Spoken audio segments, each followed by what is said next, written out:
Please welcome Liz Stewart, President of the AFL-CIO.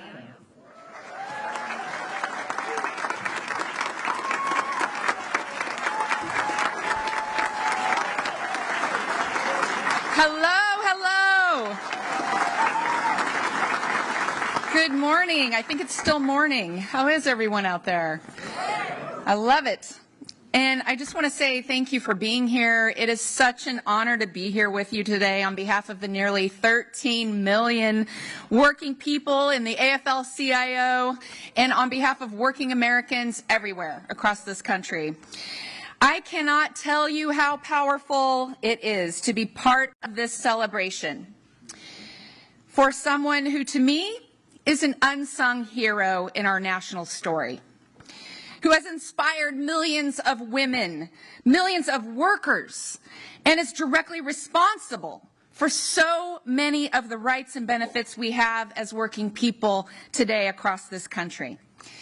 Now, I think about Frances Perkins a lot, a glass ceiling breaker, someone who has opened doors for people like me to have a seat at that leadership table. She gave this great speech at the American Association of University Women in 1939. She was 6 years into her role as the Secretary of Labor, first woman, of course, cabinet member, we know. It was at the tail end of the Depression, and the New Deal had been implemented.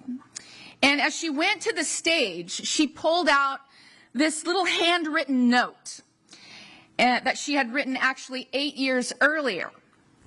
And it had scribbled down on this little, you can imagine this piece of paper, a list of ideas that at the time she thought would be good for policymakers to consider. She thought the government should think about shorter working hours, right? Higher wages, help for the elderly and unemployed, abolishing child labor, measures for industrial safety, and the right to organize a union and bargain collectively.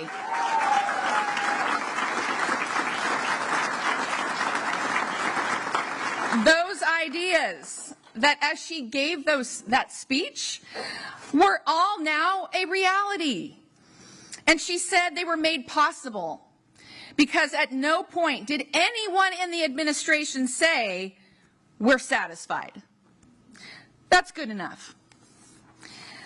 President Roosevelt, Secretary Perkins, every worker who stood with them, they kept fighting. And as Frances Perkins said in that speech, and I quote, "A healthy discontent keeps us alert to the changing needs of our time." President Biden, since you were first coming up in the Senate, you've led with that same spirit that Frances Perkins was talking about. That ability to say, we are not satisfied, that's not good enough for workers and families all over this country. They deserve dignity, they deserve respect, they deserve a fair shot. Because of you and Acting Secretary Julie Su and this team, we have taken massive steps forward these last 4 years.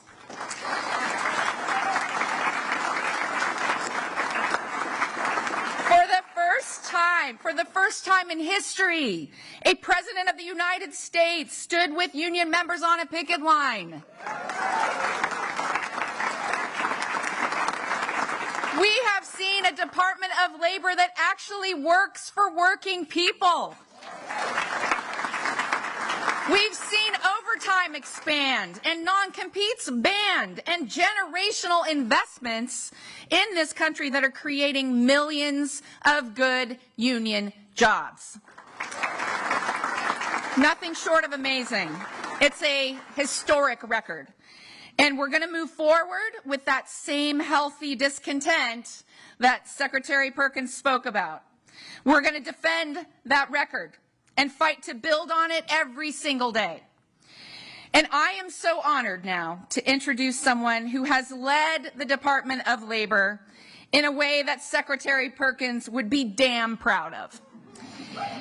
She has taken the fight to anyone who tries to exploit working people. She has stood with our unions. She has turned DOL into a true house of labor. Yeah. And I'll just say, I have watched her, and I have seen how she has helped navigate through conflict all across this country. When we've seen workers rising up in historic numbers, she has been there and helped with contract fights and settle strikes and really delivered for working people. So with that, it is my great honor to introduce Acting Secretary of Labor, Julie Su.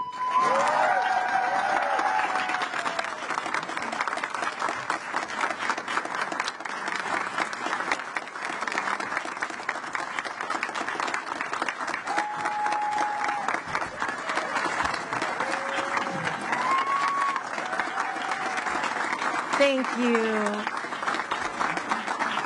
Thank you. Thank you all so much. Thank you so much. Please have a seat. Thank you, and thank you so much to President Schuler. On a day that we are talking about history-making women, it is phenomenal to have worked alongside you and to have had a front row seat to your history-making leadership. And I also want to thank my friend and colleague, Secretary Deb Haaland, for making the announcement about this monument here at the Frances Perkins Building today.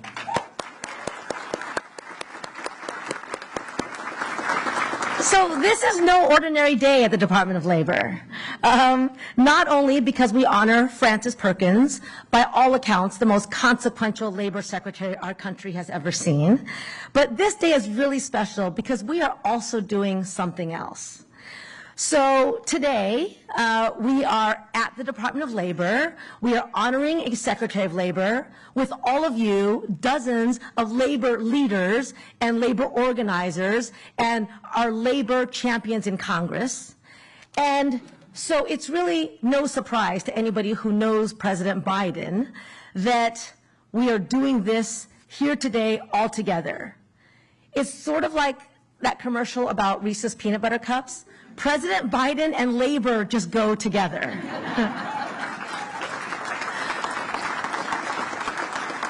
Now, Mr. President, you have made history time and time again with your commitment to working people. And while you are here to honor one of my predecessors, we're here to induct you into the Labor Hall of Honor.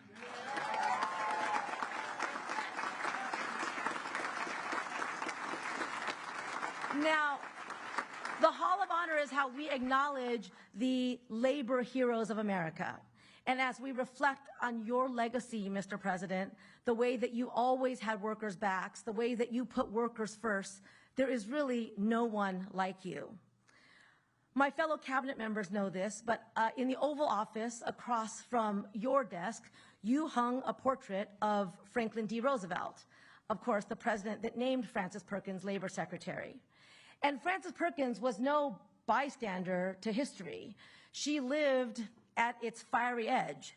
She witnessed the Triangle Shirtwaist Factory fire in 1911, a horror that took 146 garment workers' lives, mostly immigrant women and girls. And it was there, in the ashes of that tragedy, that she made the decision to devote her life to justice for workers. And it's a reminder that how we use our power matters. Now, President Biden promised to be the most pro-worker, pro-union president this country has ever seen. And he has gotten up each day and delivered on that promise.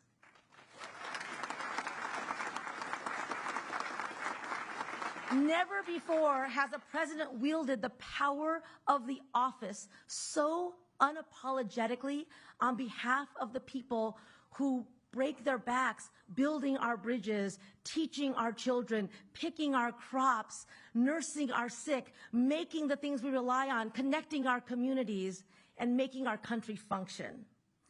And never before has a president so thoroughly dismantled the rusty machinery of trickle-down economics. The decades-long con that has told working people to just be patient while CEOs got rich. We know who's in the room today, obviously.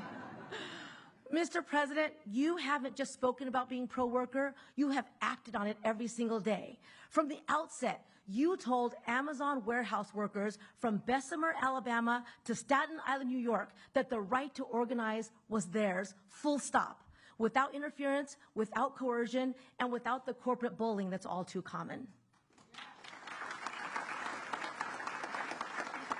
As President Schuler already mentioned, you are the first sitting president to walk a picket line, a sitting president throwing his weight behind labor's most fundamental first principle of the way to exercise power and resistance. You have protected workers' wages and benefits and made it clear that federal dollars are not blank checks, that under your watch, unprecedented federal investments in infrastructure, manufacturing, clean energy, and our environment don't just repair roads and replace pipes and build factories, but build lives by creating good jobs that sustain families and communities. This is not empty rhetoric or fleeting gestures. These actions are seismic. When you said unions make America strong, it mattered. And today, unions are more popular than they have been in my lifetime, maybe even in yours, Mr. President. Since you came to office, union election petitions have doubled, and 400,000 workers have joined a union for the first time. Pensions that were on the brink of collapse have been salvaged, allowing workers to retire with security and dignity, the security and dignity that they earned. Under your leadership, worker fatalities and injuries are down, and employers who hire children to do dangerous jobs know, not on your watch.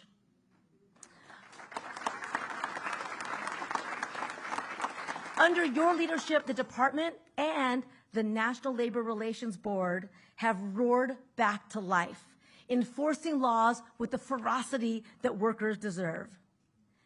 NLRB Chair Lauren McFerrin and General Counsel Jennifer Abruzzo, thank you for showing how that is done. Under your leadership, you said that a worker-centered president should have a worker-centered trade strategy. And U.S. Trade Representative Catherine Tai showed us how that is done.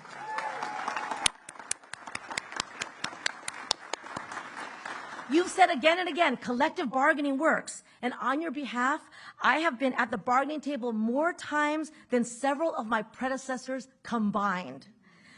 We've set a new standard, not just for the number of collective bargaining agreements that we've helped achieve, but the nature of our engagement. We come to the table not to pressure parties to come to an agreement, but to achieve outcomes that value workers for what they are worth.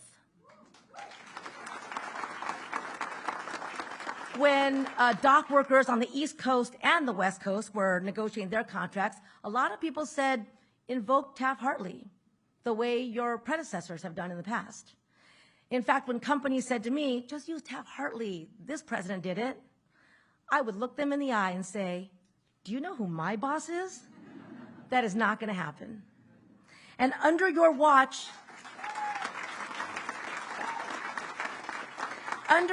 workers from auto workers to airline flight attendants, from hospitality to healthcare, from actors and writers to machinists to longshoremen have won record contracts. And those gains, most of them are locked in for the next 4 years or more.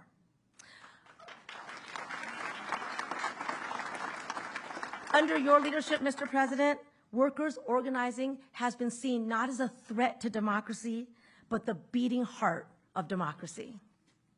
So, thank you, Mr. President, for your courage, for your clarity, and your unwavering commitment to the simple but revolutionary idea that workers deserve their fair share.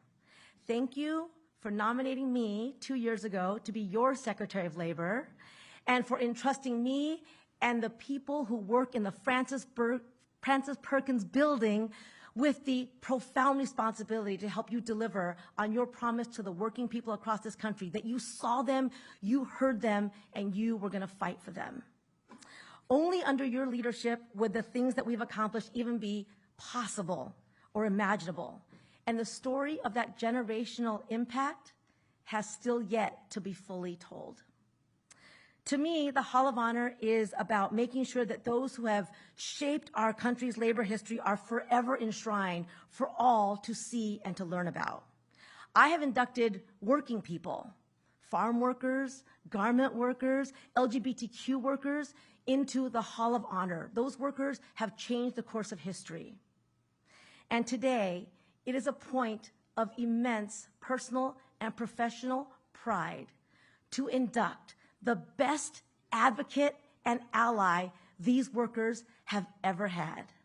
Scranton Joe, Union Joe, President Joseph R. Biden, the 46th President of the United States.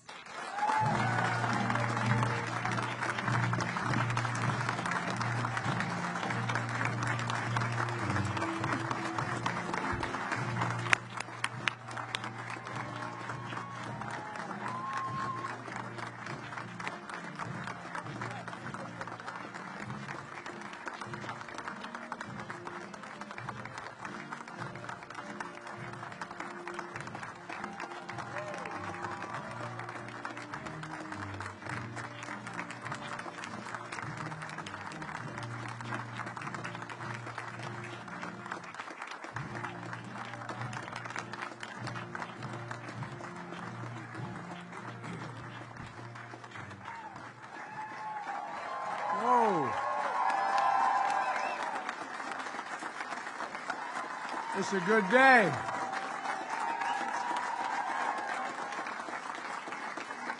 Thank you, Acting Secretary Sue.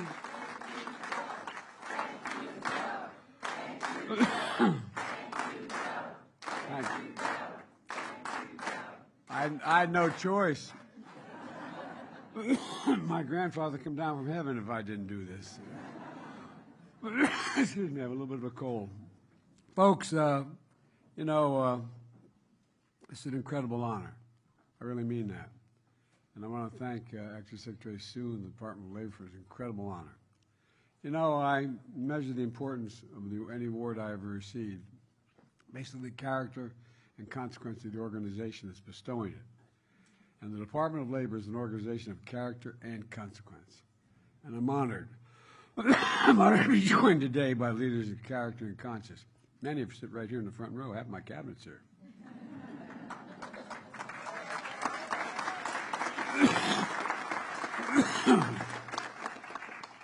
I want to thank all the labor leaders here today, including Liz and the AFL-CIO, members of the cabinet, including Interior Secretary Deb Haaland. You know, you talked about that list that the secretary brought in her pocket when she met with Trump, with Roosevelt. Trump, Freudian slip. And, I think she had a relative she left behind. Would you stand up, Madam Secretary, Secretary of Interior?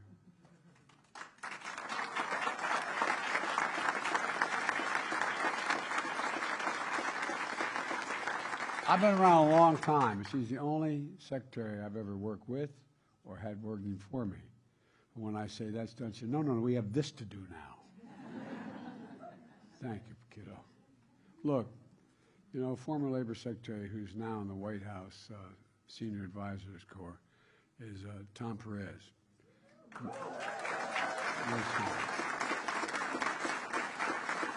Tom, thanks for sticking with me. And members of Congress, including Maine Senator Angus King and Shirley Pingree, where are you guys? It's all over here. Okay, there you go. And by the way, last night we were doing a Christmas event at the house, and I got finished talking to a group of folks from labor, and my wife said, and by the way, his wife's a member of a labor union too. I'm Joe Biden's husband. She's not here today, but she's been a long-time union member of the National Education Association. And it's fitting, with all these powerful women here, that we're gathered at headquarters of the Department of Labor. Named after one of America's greatest labor leaders. Now, that's not hyperbole. Frances Perkins. You know, we're honored to be joined by her grandson, Tomlin. Where are you, Tomlin? Thank you, Brad.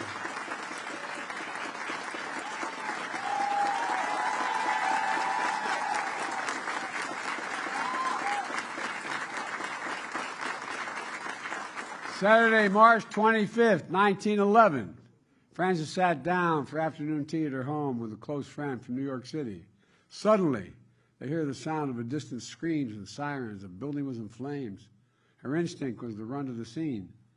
As she approached the fire and smoke, she recognized the Triangle Shirt Factory, a company that employed hundreds of workers, mostly immigrants and women who worked long hours, crammed into tight quarters, where managers locked them inside to make clothing. In an instant, those workers are trapped in a brutal blaze with no safe exit. Some workers forced to climb out the windows, holding on for dear life until their fingers gave out.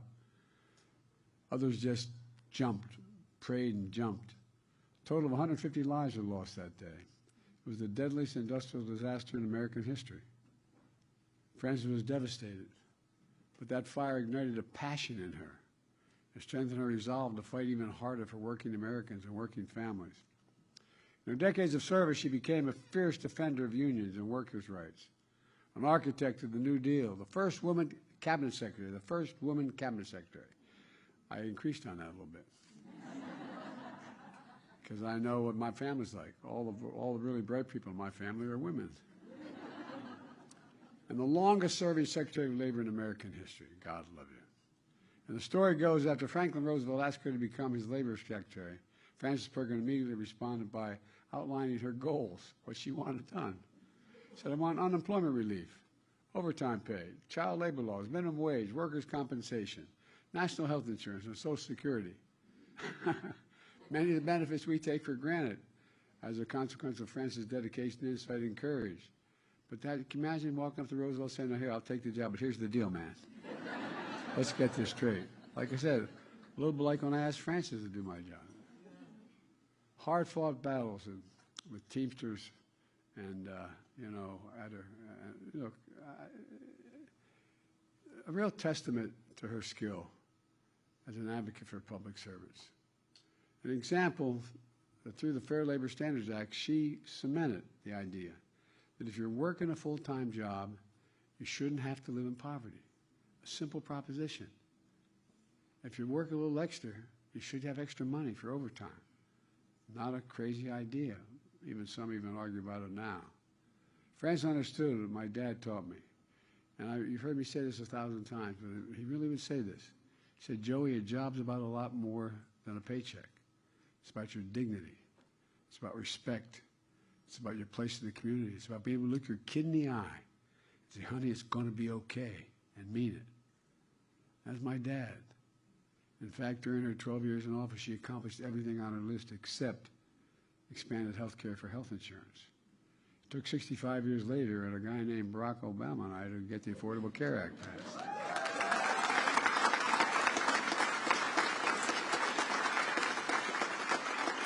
But thank God all of us here protected and expanded the Affordable Care Act. Look, it's clear that Frances Perkins and a generation of activists and labor leaders laid the groundwork for much of what we've accomplished in the last 4 years. We're fundamentally transforming the economy by breaking an economic orthodoxy that has failed this nation for generation after generation, in my view. Trickle-down economics, the notion that if the wealthy do very, very well, a little will trickle off their tables onto our kitchen table. My dad used to say, nothing ever trickled on my table, honey. No, I'm serious. My dad was a really well-read man who didn't get to go. He went accepted to Johns Hopkins, but during the war he never got to go. But my dad was a well-read guy. Well, you know, the primary benefits for the very wealthy and biggest corporations were trickle-down economics. And that didn't do much for working people in the middle class and left too many people behind.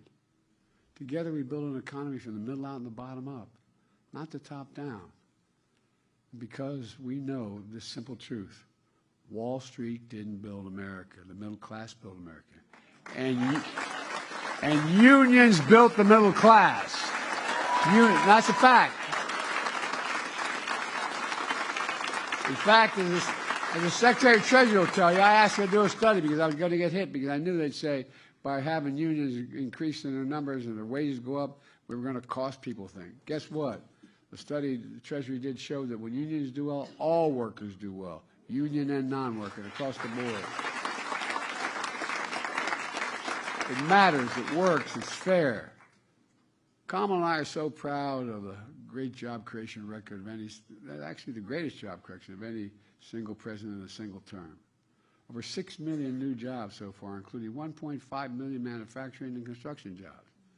Good paying jobs you can raise a family on, don't have to require a 4-year degree.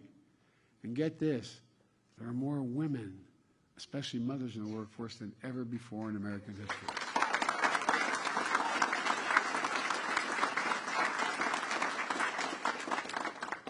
We're so damn proud to protected pensions of millions of union workers and retirees. When I signed the Bush-Lewis Act, think about that. Imagine what the average American would say if you were going to do that with their Social Security, which this guy wants to do. Imagine if he said your pension, you can't count it anymore. In addition, we've recovered more than $1 billion in back wages and damages for over 600,000 workers here in America.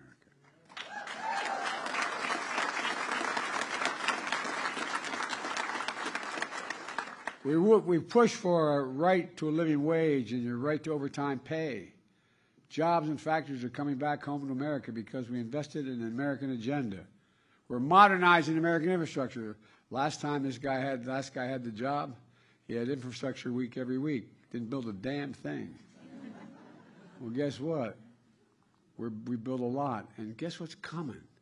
Look, folks, one of the things that is frustrating, I knew this was going to happen because I've been around a long time. I talked over to the Secretary of Agriculture and other places. Guess what? All the things, we have $1.4 trillion in economic and infrastructure growth. That's thousands of good paying jobs. The CHIPS and Science Act, investing billions of dollars, building these fabs that are going to house hundreds of people working, thousands. They're going to be getting paid about average $102,000 a year and don't need a college degree. So much is going on. But it's going to take a little bit of time. But we got to make sure to protect the onslaught that's going to come, because it's hard to see right away. And by the way, I know I got criticized by putting as much of these programs in red states as blue states. Actually more. Well, guess what? The red state guy screwed it up. And we got a benefit. We represent all of America. Not just blue America, not just Democrats, but all of America. Look, as we do all this, we're buying America, using American workers, using American products. And we're standing up to America for American steelworkers against China's unfair trade practices. We've appointed a National Labor Relations Board that actually believes in unions, has pro-union members on the board. Strange notion. And a special thank you to the chair of the board, Lauren McFerrin.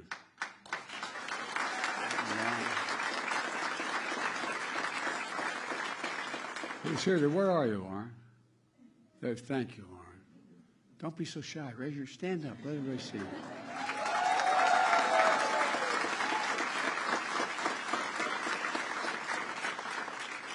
And it's no accident that petitions to form unions have doubled under my presidency. I got all this credit for walking the picket line. It never crossed my mind not to walk the picket line. No, I'm serious. I didn't think it was any big deal. I walked a lot of picket lines. In fact, I was president. I hadn't thought about that. But Pamela walked the picket line. We support the right to fair contracts. Here's one, that doesn't get enough attention. When workers in sectors like construction, manufacturing, mining inhale toxic silica dust, on the job can lead to lung cancer and other deadly diseases. It's been a major problem for decades, even under Secretary Perkins. She led an investigation, but despite the science, big business blocked the regulation. But not on our watch, not on your watch. With your help, we carried Francis' mantle and issued a rule that finally reduces such dangerous exposure. And by the way,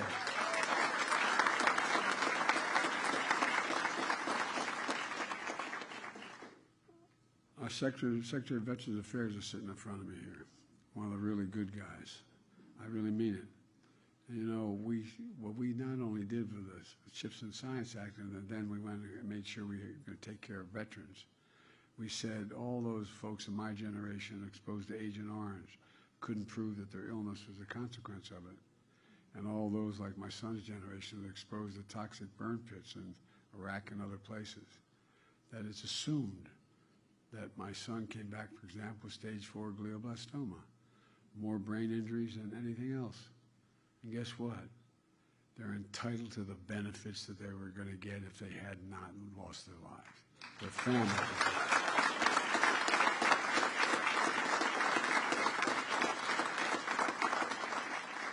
And to ad lib here a little bit, I think the American people are beginning to figure out all we're doing is basically decent and fair. Just basically decent and fair. We have a lot of sacred obligations. I got in trouble for saying this before. But we only have one truly sacred obligation: to prepare those we send into harm's way and prepare for them and their families when they come home. And that's a simple proposition. Finally, that's happening. What you got, another million now? 1 million you're taking care of. Make no apologies. I'm so damn proud of that.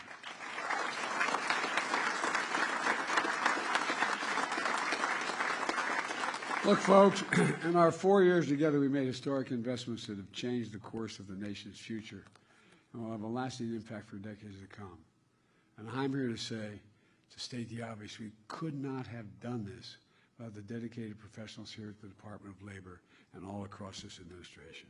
Could not have done it.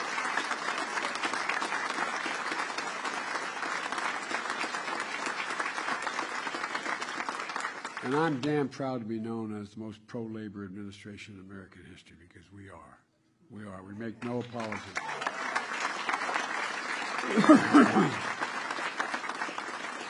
Look, let me close with this. Francis Perkins once said, "The people are what matter to government, and the government should aim to give people, all people, under its jurisdiction, the best possible life." The best possible life. For my dad, it was a simple proposition. Everybody deserves a shot. No guarantee, but a shot. Everybody deserves a shot. All of you have helped upheld that vision, putting people first, no matter who they are. Another important legacy of our administration, making sure we learn from history, lift up stories that often have gone untold. Earlier this year, during Women's History Month, I signed the first ever executive order on recognizing and honoring women's history to increase representation of women in historic sites all across America. Today, I'm proud to stand here in the Francis Perkins building, headquarters of the Labor Department, to designate Francis Perkins Homestead in Newcastle, Maine, a national monument.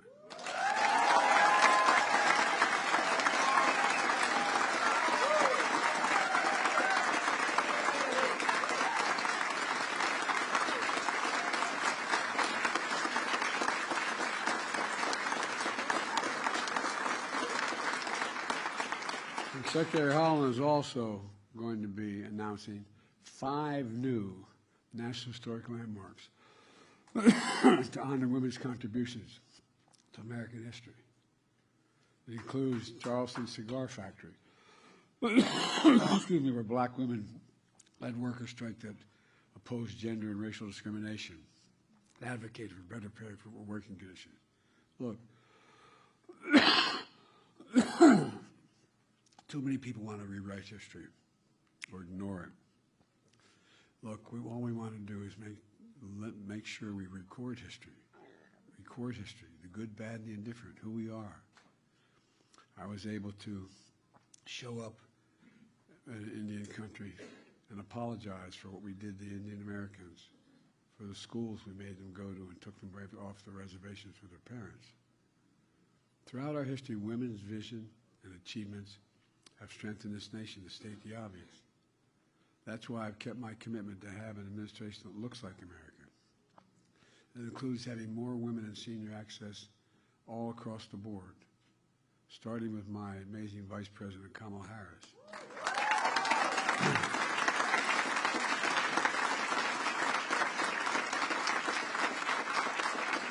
It's about time we honor them in building an American Women's Museum and History Museum on the Mall. And the Women's Suffrage National Monument on the National Mall. And by the way, it's time for Congress to move and authorizing that legislation moving forward. They should do it now before this Congress ends.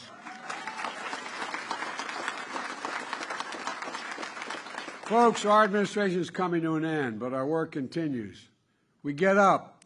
We keep going. We keep the faith. I know I will. I know you will. Just remember who in the hell we are. We're the United States of America. There's nothing beyond our capacity when we do it together. Nothing, nothing, nothing. May God bless you all, and may God protect our troops. And now, I will sign the proclamation. Thank you, thank you, thank you. Here.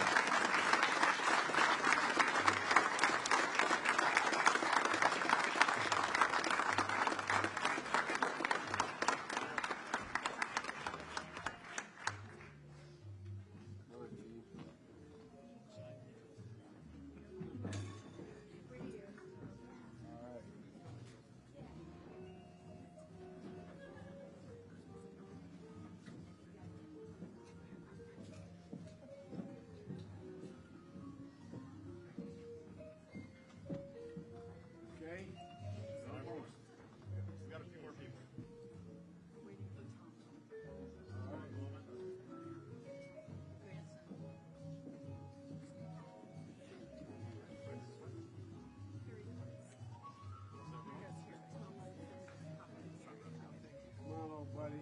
Hey. Ready? Okay, we're good. Got everybody? Yes.